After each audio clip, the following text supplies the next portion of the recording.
Olá, este é o Assembleia Convida e hoje nós recebemos o deputado Raul Marcelo, do PSOL, e seus convidados. O professor Dr. Luiz Carlos de Freitas, que é pós-doutor em Educação, diretor e professor titular da Faculdade de Educação da Unicamp. E o professor Dr. Evaldo Pioli, da Faculdade de Educação da Unicamp. Sejam todos muito bem-vindos ao estúdio da TV Assembleia SP. Deputado Raul Marcelo, primeiro, a sua saudação aos convidados e falar da oportunidade deste debate nesta Casa de Leis, num momento, inclusive, que se discute aqui o Plano Estadual de Educação. Bom, um prazer, estar aqui nesse importante programa, TV Pública, estar contigo, Jorge, a Assembleia recebendo esses dois importantes professores do Brasil, o professor Freitas, professor Evaldo, professores de uma universidade pública tão importante como a Unicamp, que a Secretaria Estadual de Educação deveria consultar para formular as políticas públicas de educação do Estado de São Paulo. Hoje, infelizmente, Jorge e telespectador, quando o secretário de Educação quer desenvolver alguma política pública na área educacional, ele não consulta as nossas universidades públicas, que são financiadas por você, telespectador, através do ICMS, Portanto, paga-se aí dos 18% do ICMS, 9,47 57, melhor dizendo, vai para financiar as nossas universidades, financiar o dinheiro da população. E nós deveríamos usar o conhecimento acumulado nas nossas universidades para formular, dentro aí do interesse público, as políticas educacionais. Mas hoje o que acontece na Secretaria Estadual de Educação não é bem isso. Hoje quem dá os seus pareceres é uma consultoria particular, a empresa chamada Falcone, que dá os seus pareceres em matérias importantes da educação que estão em debate agora no Estado de São Paulo. Nós temos, em primeiro lugar, um projeto que precisa ser discutido muito pela sociedade do Estado de São Paulo, que é o Plano de Educação de São Paulo para os próximos 10 anos. São Paulo teve uma oportunidade de ter um planejamento de longo prazo para a educação em 2013, infelizmente... 2003. Diga-se de passagem, 2003. Infelizmente, a Assembleia Legislativa e o Executivo Estadual, na época, hoje governador, que já era governador, Geraldo Alckmin, não se chegou a um entendimento e São Paulo ficou sem ter um plano estadual de educação. José Serra retirou o projeto do governo que tramitava aqui em 2009. E agora, mais uma vez, a sociedade de São Paulo debate um planejamento para a educação de São Paulo para os próximos 10 anos. Então, nós fizemos uma série de audiências públicas, inclusive depois de uma negociação na Comissão de Educação, para elaborarmos um projeto a muitas mãos, porque na nossa avaliação, planejar a educação de São Paulo para os próximos 10 anos deve ser um planejamento coletivo. Afinal de contas, a educação pública de qualidade interessa a todos. E no meio desse processo de debate, Jorge, professor Freitas, professor Evaldo, nós realizamos 6 audiências públicas em 6 importantes regiões do Estado de São Paulo. Terminamos com uma audiência aqui na Assembleia com mais de 1.000 pessoas, inclusive com a participação do secretário estadual de Educação. Abriu-se uma mesa de negociação em torno do plano para discutir financiamento, para discutir esses temas que agora estão na agenda, que é as políticas de gênero na escola, democratização.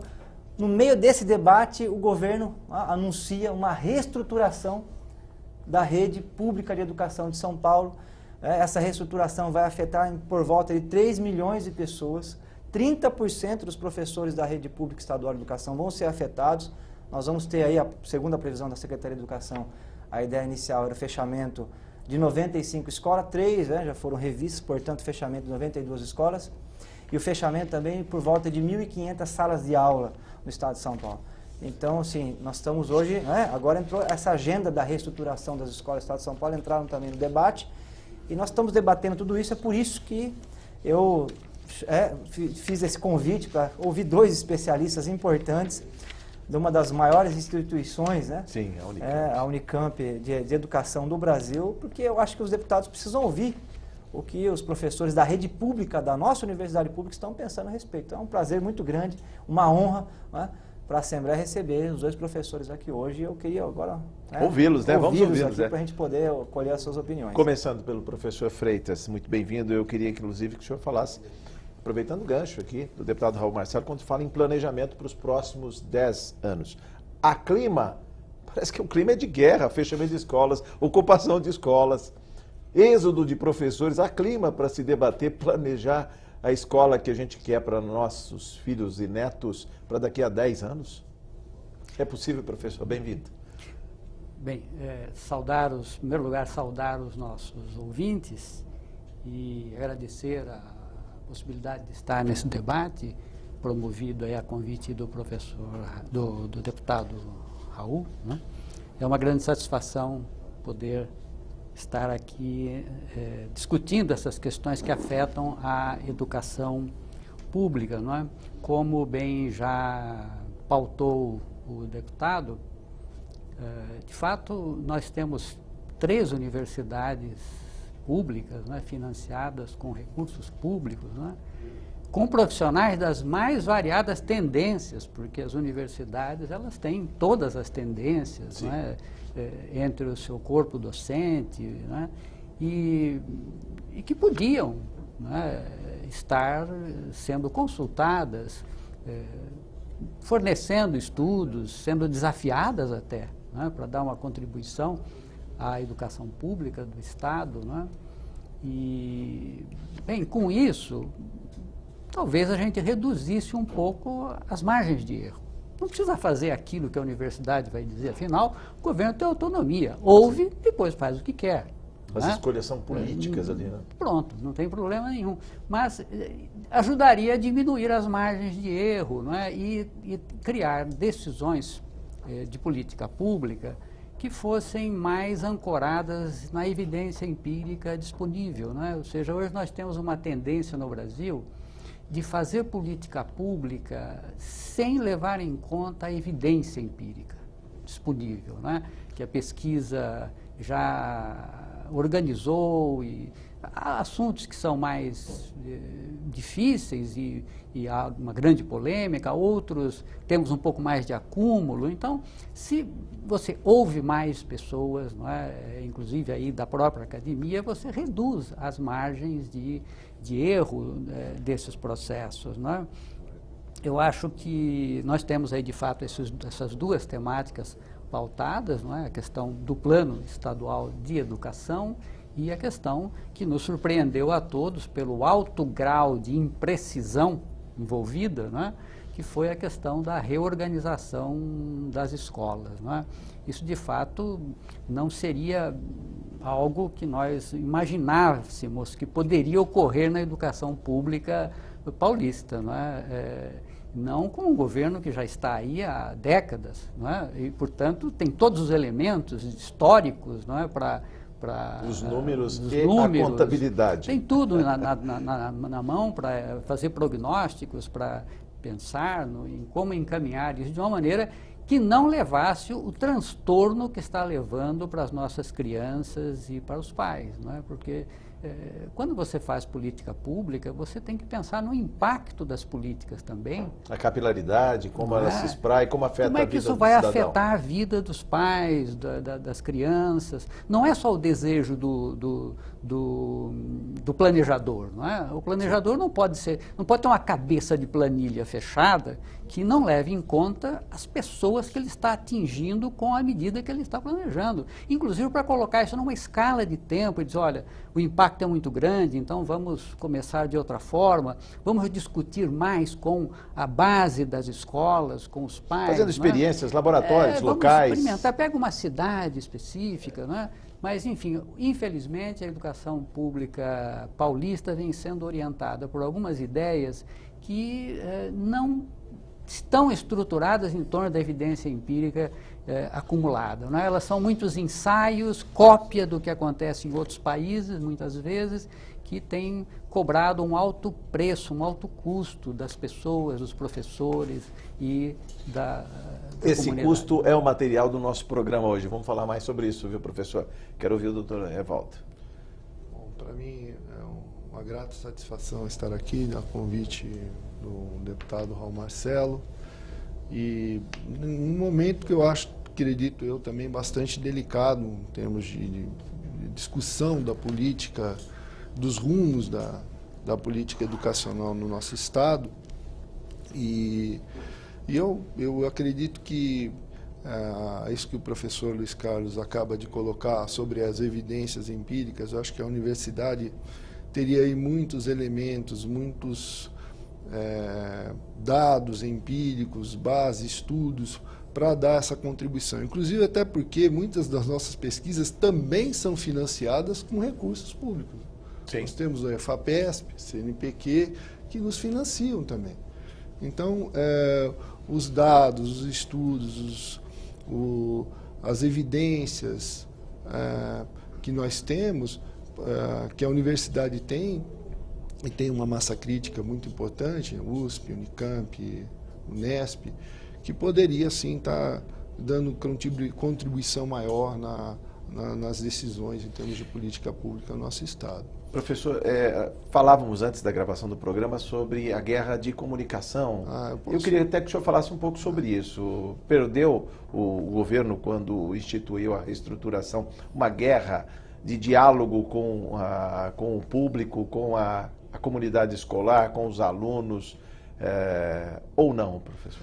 Eu acho que sim, porque se tem uma marca estamos falando aqui do projeto da questão da proposta de reorganização das escolas da nossa rede estadual, uma marca, se é que nós podemos assim determinar uma marca, uma característica fundamental desse projeto, é justamente o da falta de diálogo, da falta de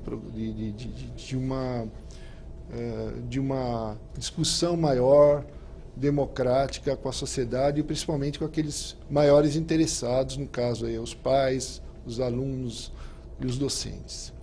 Um projeto dessa magnitude, dessa importância, com os números aí que o deputado já nos colocou, envolvendo aí 754 escolas, fechamento de 94 escolas, deveria começar por aí, né, com amplo debate. E, no entanto, né, foi no dia 27 de setembro, todos nós fomos surpreendidos com o anúncio num jornal matinal dessa reorganização. Quer dizer, inclusive pegou todos nós, de certa forma, com certa surpresa.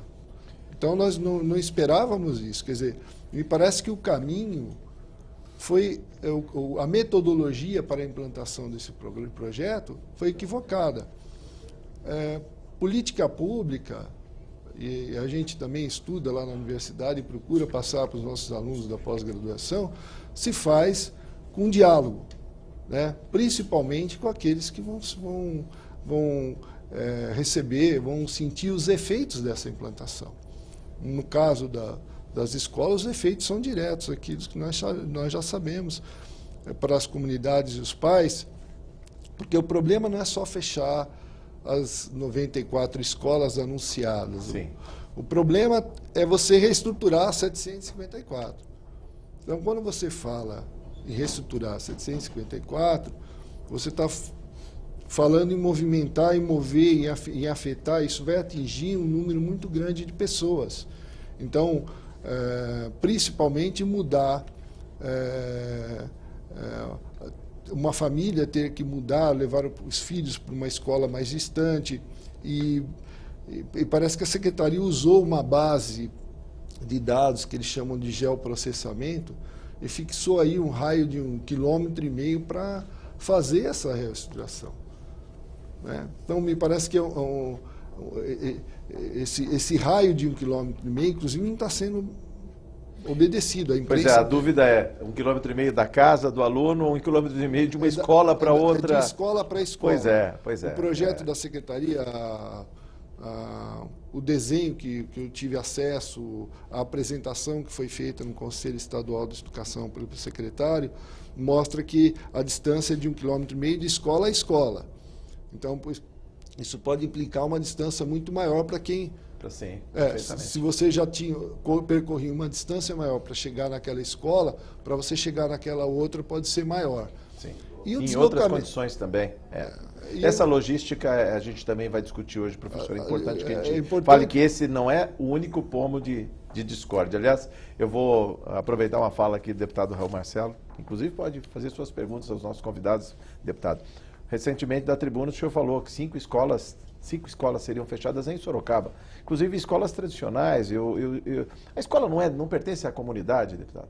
Inclusive, também provocando o senhor aqui, quando se fala que não houve diálogo, parece que não houve monólogo. Sequer se falou com as escolas e depois se divulga uma lista, faz um dia E para comunicar com a comunidade sobre o fechamento ou readequação da escola. Esse estado de coisas, deputado. Então, Jorge, olha, até que é importante a gente até esclarecer, porque tem um argumento, né, que o secretário tem usado muito, que é um argumento demográfico, inclusive, né, que é uma redução do número de matrícula no estado de São Paulo e do montante de 2 milhões, né, nesses últimos 10, 15 anos. Sim. Né? Esse é o bônus demográfico? É aquele nascem menos crianças isso, ou é também aí eu acho que a questão econômica? Não, deve ter várias questões aí, né? Deve ter, eu não sei se os professores tiverem depois de estudo mais detalhado, mas deve ter questão demográfica, deve ter também evasão escolar, né, por conta da qualidade da escola. Né? Deve ter também que nas famílias, né, infelizmente a escola pública hoje, inclusive para os filhos, para os trabalhadores em geral, ela perdeu muita qualidade nos últimos 30, 40 anos. Então, muitas famílias fazem um aperto imenso no orçamento para pagar uma escola particular, que às vezes a qualidade nem é tão boa. Né? Sim. Na verdade, são máquinas aí de fazer dinheiro, muitas escolas particulares, inclusive faculdades, universidades. E com a crise, então, esses alunos podem retornar para a escola pública ainda. O governo tem apresentado esse dado. Na discussão do Plano Estadual de Educação, nós avaliávamos, e eu continuo defendendo, que nós estamos vivendo um momento muito importante para fazer a discussão que de fato interessa para a população de São Paulo, que é nós melhorarmos o indicador da relação professor e número de alunos nas salas de aula no estado de São Paulo. Né? Eu participei de uma manifestação contra o fechamento da escola Guilherme Notari em Sorocaba, Jorge, né, num dia de chuva, inclusive uma manhã de muita chuva. Tinha umas 500 pessoas na manifestação, pais de alunos de ensino fundamental e ensino médio. Essa escola vai ser fechada, esses alunos serão transferidos para a escola Isabel Lopes Monteiro, que tem um bairro, né, que vão aumentar aí quase 5 quilômetros a distância a ser percorrida por esses pais. Né? E um professor chegou para mim e me disse assim, olha, Raul, na minha sala tem 55 alunos na lista de chamada, entendeu? É evidente, na sexta-feira nem todo mundo vai, mas segunda, terça e quarta, entendeu? Assim, na época do calor é impossível trabalhar. Então nós estávamos discutindo o Plano Estadual de Educação, colocando em perspectiva o quê? Fazendo essa discussão de que agora era a hora de nós melhorarmos esse indicador, que no estado de São Paulo ele é terrível, né, da relação aluno na sala de aula professor. Então, e claro, isso vai demandar o quê? Investimentos. Então, quando o governo abre o debate dessa reorganização, reestruturação, ou até bagunça, como a POS está chamando, enfim, chame-se como quiser, na verdade vai na contramão da discussão de muita gente que participou das audiências, inclusive municipais e estaduais, que queria agora repactuar a educação de São Paulo para que nós melhorássemos a relação, para chegar, não precisava nem ser 25, 20 alunos de ensino médio, mas ali perto de 30, no máximo 30 alunos. Né? A Assembleia já até aprovou leis nesse sentido. Né?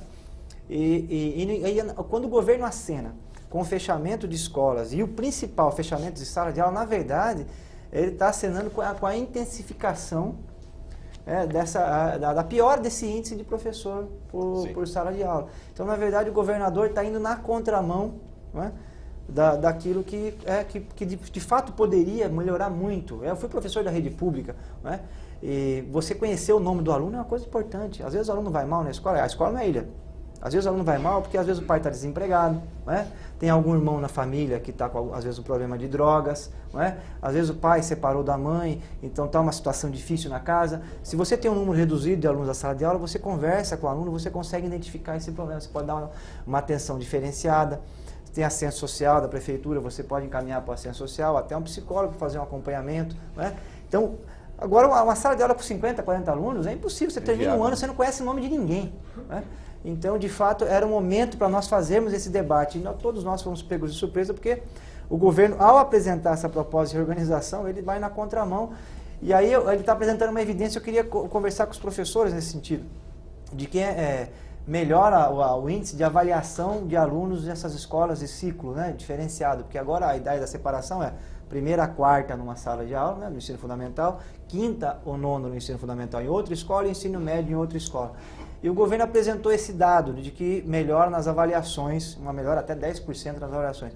Queria ouvir dos professores, inclusive, essa questão. Vamos fazer um pano rápido, só para fechar esse bloco, professor? Porque só temos mais um minuto para cada. Melhora ou piora, professor, a escola estruturada nestes ciclos separados? Não há nenhuma evidência empírica, consistente, tendencial que aponte nessa direção e o estudo que a Secretaria foi obrigada a divulgar a pedido do Estadão por Pela lei de responsabilidade. Lei de Transparência. de transparência. Lei de O que é uma vergonha que se tenha que acessar um documento público que motiva uma reestruturação desse porte a partir de lei de acesso. Isso tinha que estar no site da Secretaria para todo mundo ver, né? Ele não traz nada consistente, não passou no crivo de nenhum especialista até agora que teve acesso ao documento. Tá certo? É entre aspas, estudo baseado no samba de uma nota só, não é? Coisa que não existe em educação. Educação não é um fenômeno que você possa encontrar a variável que resolve o problema. Educação, ela depende de um conjunto de fatores que afetam a qualidade do ensino, não é? E eles isolaram um desses fatores, não é? Que nem é relevante do ponto de vista dos estudos da área, não é? Que é essa questão da etapa, que eles chamam de etapa única. Produziram um estudo que não passou na crítica, não é? E quiseram estabelecer que o desempenho do aluno depende dessa única variável, não é? Portanto, não há evidência que respalde esse tipo de formulação que foi apresentada à comunidade, não é? Só se pode entender o seguinte: de fato não se queria apresentar o documento porque se sabia que o documento não ia resistir à menor crítica, não é? Perfeitamente. Por isso que teve que ser tirado, não é? Na base da lei de acesso à informação, não é? Professor. De fato, eu concordo plenamente com o professor Luiz Carlos. Não há evidência empírica que comprove essa relação. Até porque escolas que, inclusive... Escolas particulares, professor. Escolas particulares, por exemplo, tem todos os ciclos ali, naquele endereço no bairro, e busca todos os alunos de uma comunidade. É um bom argumento, mas mesmo observando os dados do Saresp, eu procurei observar isso aí em função também de uma própria matéria veiculada na imprensa, que escolas de 3 segmentos apresentaram resultados bons em pelo menos 1 ou 2 segmentos. E que escolas de um segmento, haviam escolas de um segmento que não foram também nas metas do IDESP. Sim. Né? Então, isso dentro da região metropolitana de Campinas. Então, quer dizer, de modo que não há evidência, não há essa relação, não se comprova na prática. Existem outros elementos que interferem no processo de aprendizagem. E eu queria reforçar a questão: você promover uma reestruturação da escola, da rede toda, na base do IDESP, ou do indicador IDESP, ou do indicador IDEB, é você restringir muito aquilo que é uma escola. Porque dentro desses indicadores, a prova tem uma centralidade. Então, você tem uma prova que é a prova do Saresp, que inclusive está para acontecer aí na próxima semana aqui no Estado, né, no Estado todo. A Prova Brasil vai ocorrer essa semana também. Né? Não sabemos se vai por conta dessa movimentação, né? Mas se vai haver algum problema nisso. Mas a prova é um momento, né? E você classifica a escola ou avalia a escola por um momento que é muito pontual, que não expressa aquilo que a escola representa para a comunidade como um todo. Então, quando você observa isso, quer dizer, daí essa manifestação, daí a manifestação, que prova que a escola, o que a população procura na escola é outra coisa que não só o resultado do IDESP. Então é preciso com muito cuidado no IDESP, até porque nas provas que se faz, a gente sabe que você pode treinar os alunos para responder testes, essas coisas. Sim. No próximo bloco, deputado, vamos falar mais sobre a questão da ocupação de escolas, também o Ministério Público, a Justiça e a sociedade dizendo não a algumas escolas que estão aí em tela para serem fechadas ou repaginadas. A Assembleia convida, volta em instantes.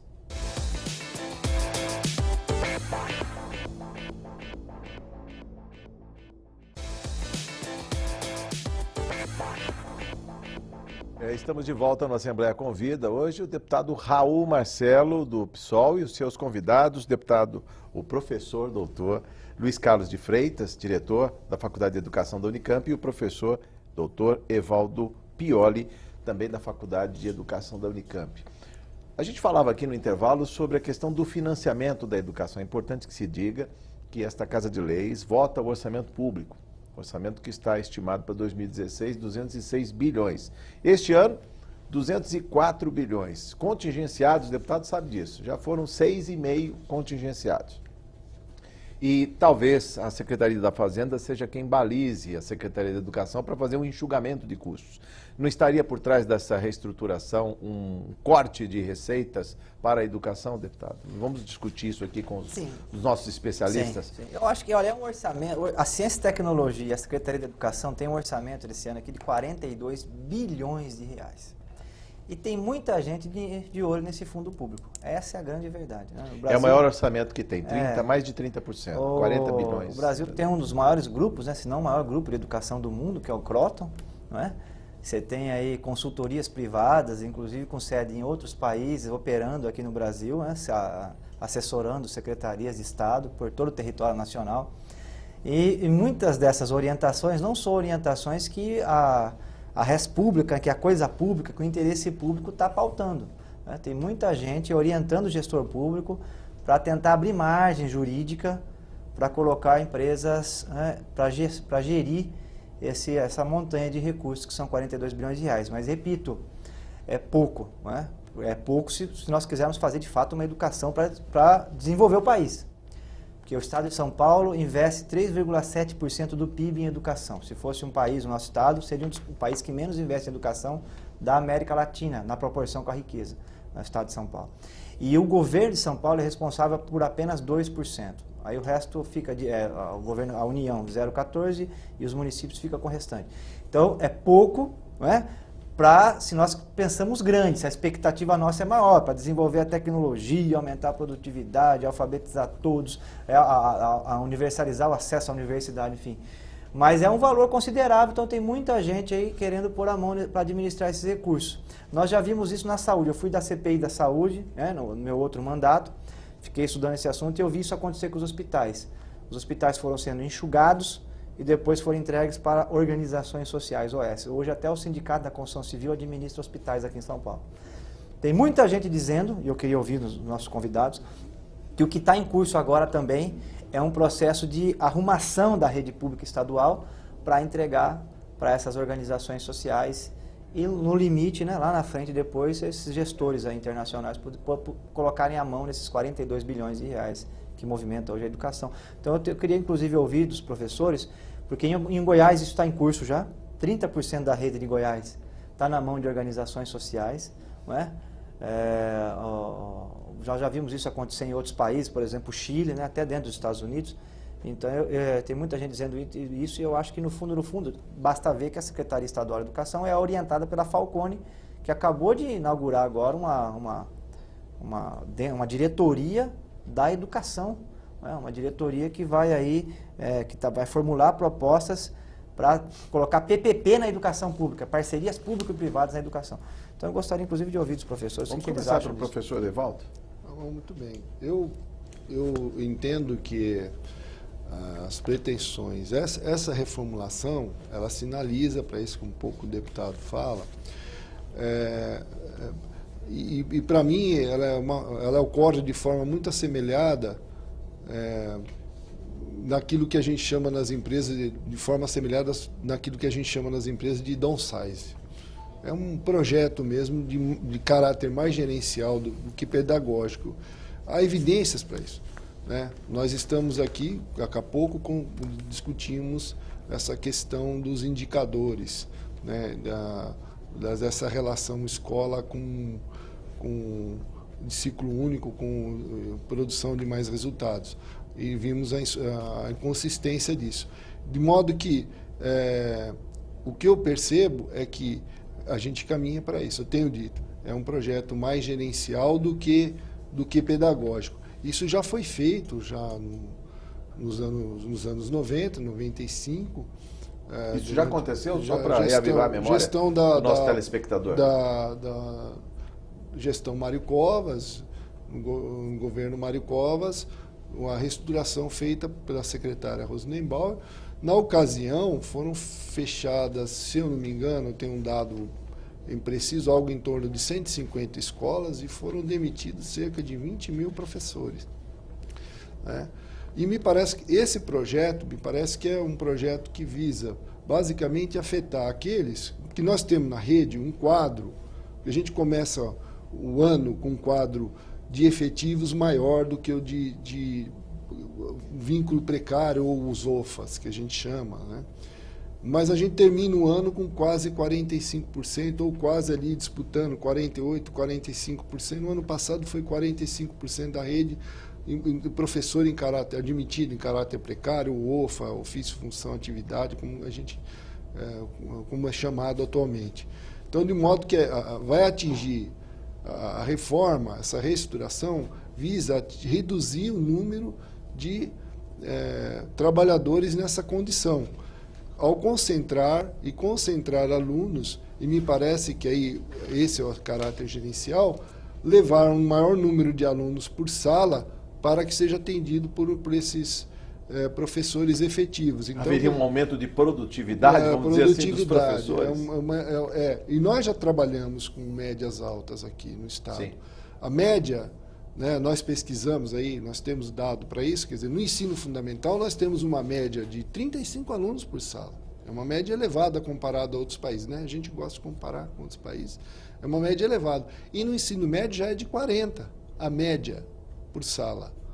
Então, quer dizer, a ideia me parece que é algo que remonta um pouco essa experiência já de... Sim. Na verdade, é um movimento. O que aconteceu ali naquele contexto? Você reorganizou de tal forma, fechou algumas escolas e parte dessas escolas foi entregue aos municípios, num processo que nós chamamos de municipalização. Logo após a LDB e a promulgação da lei do Fundef na ocasião, que foi vamos dizer, um indutor da municipalização. Mas isso é o que está na propaganda, inclusive justificando a reestruturação, professor. Falando, a escola não vai ser fechada, vai ser passada para o município, vai funcionar uma creche, vai ser repaginada, vamos dizer assim. Se você me permite, e aí qual é a questão? Qual é o grande problema disso? E aí eu acho que um pouco essa reforma gerencial visa, assim, abre um flanco, e nós temos observado isso no âmbito dos municípios, a maior entrada do setor privado via municípios. Isso já acontece na creche, conveniamento de creches, parcerias, programas de parcerias com creches, que são compra de vagas em creches privadas, a venda de serviços para os municípios. O município tem fragilidade para organizar e tal. E você trabalha com a lei de ajuste fiscal. Então, o município tem que cumprir lá a lei do ajuste fiscal, da responsabilidade fiscal, não pode gastar mais de 60% com o pessoal. Mas ele já está sangrando com a saúde, vai sangrar com a educação também? Então, o que ele vai? Qual o recurso? O recurso é o privado, é recorrer ao privado para atender às suas demandas. Então, já acontece isso com a venda de apostilados. Sim. Na região metropolitana de Campinas, pesquisa que nós fizemos recentemente sobre o regime de colaboração, detectou a participação de empresas privadas vendendo muito sistema apostilado na região metropolitana de Campinas. Então, a abertura para a entrada do privado via municípios. E depois tem o ensino médio também, que a gente pode Vamos falar sobre isso ainda. Professor Freitas. Então, nós temos essa questão da comunicação aí, né? A guerra da comunicação que estaria prejudicando a reorganização e o entendimento pela sociedade. Os professores não serão demitidos porque eles já são concursados. Mas isso explica uma parte só.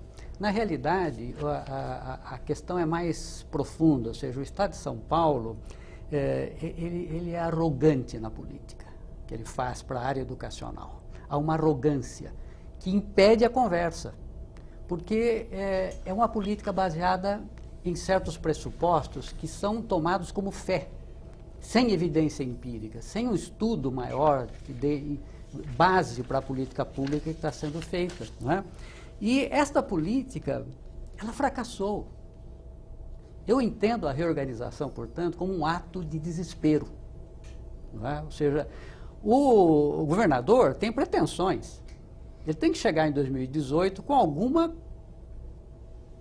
algum resultado na área educacional para dizer, olha, eu me candidato a presidente da República e veja só como eu avancei, não é, na educação paulista. Tá certo? E nesse momento ele não tem nada para pôr na mesa.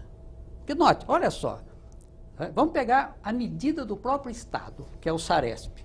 Né? Se você pegar o nono ano, né, e olhar o desempenho do sistema entre 2009, entre 2010 e 2014, que é o que está no relatório do Saresp, né, você vai ver que nós saímos de, em 2010, 226,3 na média de língua portuguesa, de leitura, não é? E fomos em 2014 para 231,4. Aí você olha e fala, melhorou a educação paulista, não é verdade? Sim, porque a meta não era essa. Não, só porque você não olhou 2009. Porque se você for lá no ano 2009, a média era 236. Então, se eu comparar 2009 com 2014, nós caímos, 231 caímos. Nós caímos de 236 para 231. E esse é um indicador. É um indicador, mas é o principal dele. Nós vivemos dizendo que esse indicador não é suficiente. Eles respondem de lá que não, que é isso que tem que ser. Nós temos que colocar o foco no desempenho da criança. Bom, eles estão dizendo. Nós não concordamos com isso. Mas nós estamos trabalhando com o que eles mesmos defendem. Tá certo? Note agora o que acontece em matemática. De 242 em 2010 vai para 243,1 em 2014. Mas quanto que era em 2008? 252. Então é um fracasso. Nas medidas do próprio governo, é um fracasso. Eu entendo que a reestruturação é um ato de desespero, é um ato radical no sentido de tentar produzir ainda no tempo que resta para o governo alguma medida de impacto. E aí a gente tem que olhar para o conjunto da política paulista. Né? A política paulista vem sendo, durante mais de 2 décadas, pautada em cima do arranjo de alguns conceitos que norteiam essa política. Primeiro, ela é baseada em avaliação, porque há uma fé de que se eu submeto tudo à avaliação, então a educação melhora, não é? Os alunos melhoram no seu desempenho. Por trás disso está a ideia de que professor só funciona se avaliado, se cobrado, não é? Aí a teoria da responsabilização. Você responsabiliza pela avaliação e aí o que fizeram? Botaram um bônus para o professor. Tá certo? Bônus que não deu certo em lugar nenhum, diga-se de passagem. De onde copiaram, que foi Nova York, cidade de Nova York, isso já parou há muito tempo. Mas aqui não, aqui continua porque é fé. Não é? Bem, o que é que está faltando, não é, nessa sequência de avaliar, responsabilizar e pagar meritocraticamente? Falta um conceito ainda, que é o que está aparecendo aí nas nossas intervenções anteriores, ou seja, a questão da privatização. Tá certo? Estas políticas, elas são organizadas para produzir a privatização, porque elas colocam para a educação pública metas inatingíveis e expõem, portanto, a educação pública, dizendo assim, olha como eles não são competentes para fazer educação pública. Portanto, temos que chamar a iniciativa privada, porque ela sim tem a capacidade gerencial. Daí o foco na gestão. Não é? Ora, eu entendo que faz sentido a gente pensar que o que nós estamos vivendo com a reorganização é um arranjo da casa para em seguida dar novos passos em direção à privatização. Bom, só temos 8 minutos e não falamos do Plano Estadual de Educação. Inclusive sobre o projeto do deputado Raul Marcelo, e eu preciso lembrar aqui que essa casa está discutindo o projeto do governo, são 3 propostas, uma delas eu tenho aqui. Deputado, vamos até provocar os nossos convidados aqui para falar um pouco sobre isso, se é possível também corrigir, já que a reestruturação está em curso, a reestruturação está em curso, né? E nós temos aí para discutir o Plano Estadual de Educação. Então, temos só 7 minutos para falar sobre isso. Bem sinteticamente, um dos debates no plano que nós estamos negociando agora com o governo, inclusive, é não abrir brecha no plano para entregar as nossas escolas para as organizações sociais e privatização. Né? Tem um item ainda, uma meta do governo que é a 4.7 e 4.6, que está na proposta do governo, né? Que abre margem para consolidar esse processo, que já está em curso, né? Mas aí consolidaria esse processo no tempo, né? Nos próximos 10 anos, que o governo fala nessa meta de fazer parcerias com entidades confessionais, entidades filantrópicas, ou seja, ele abre brecha para poder estabelecer parcerias na gestão das escolas. Sim. Então, esse tema também está no plano, né?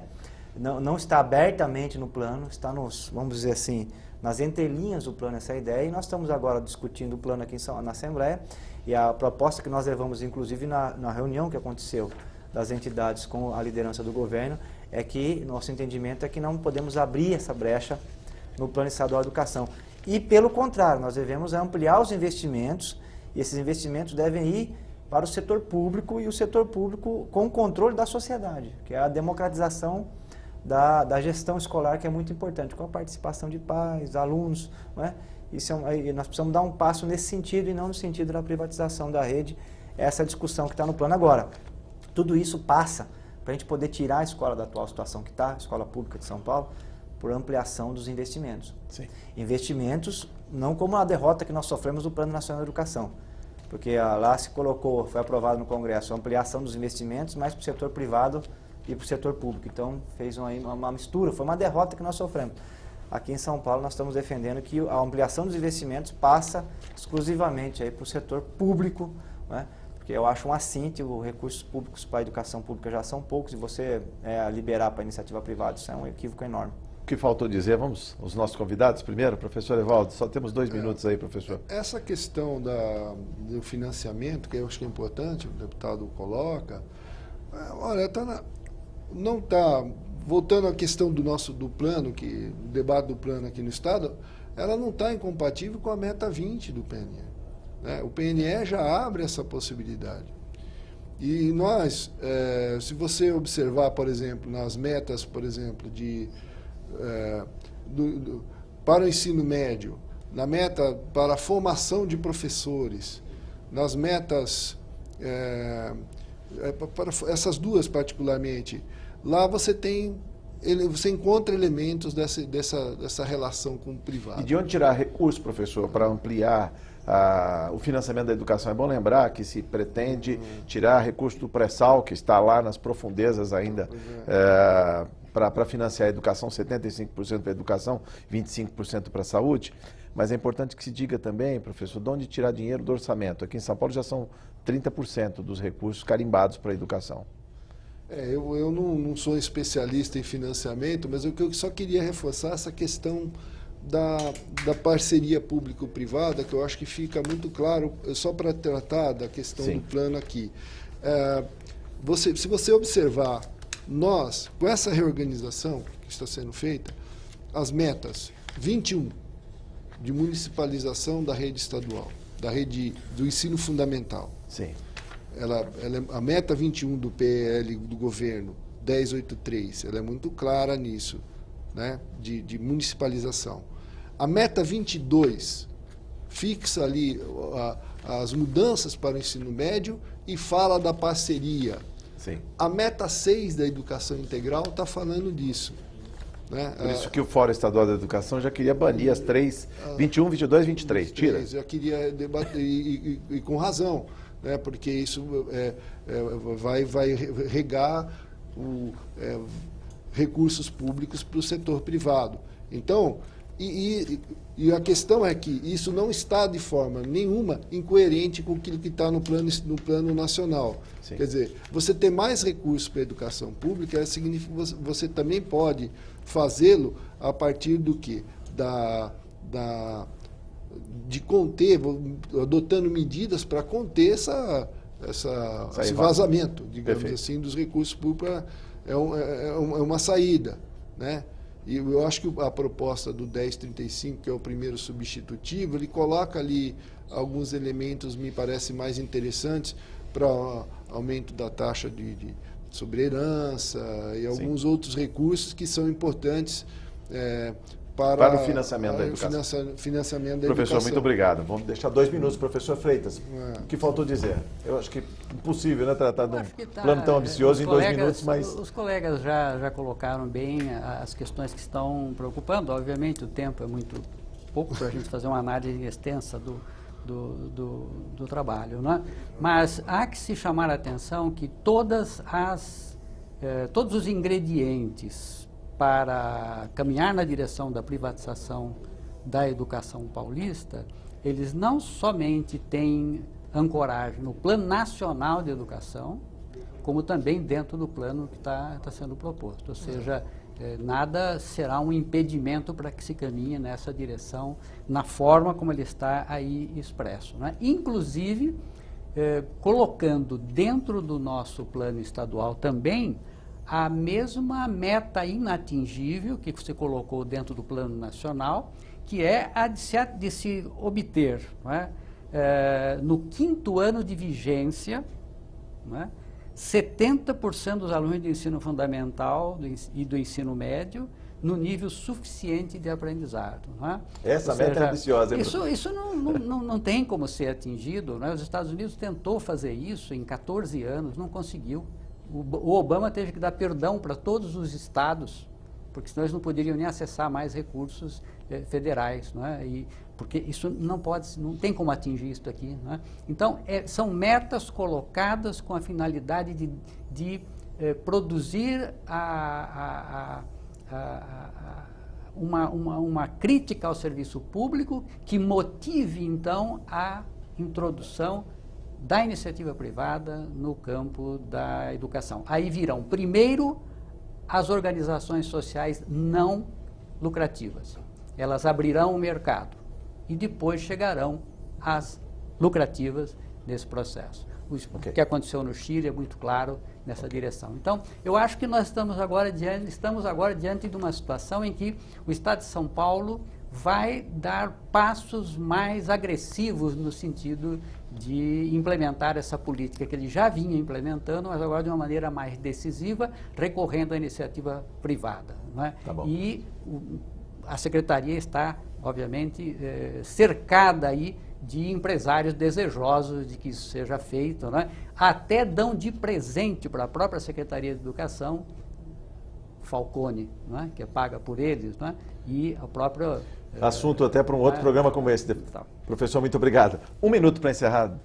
Eu quero agradecer o espaço, Jorge. É uma satisfação imensa estar aqui com esses 2 servidores públicos que são um exemplo para nós e uma satisfação muito grande.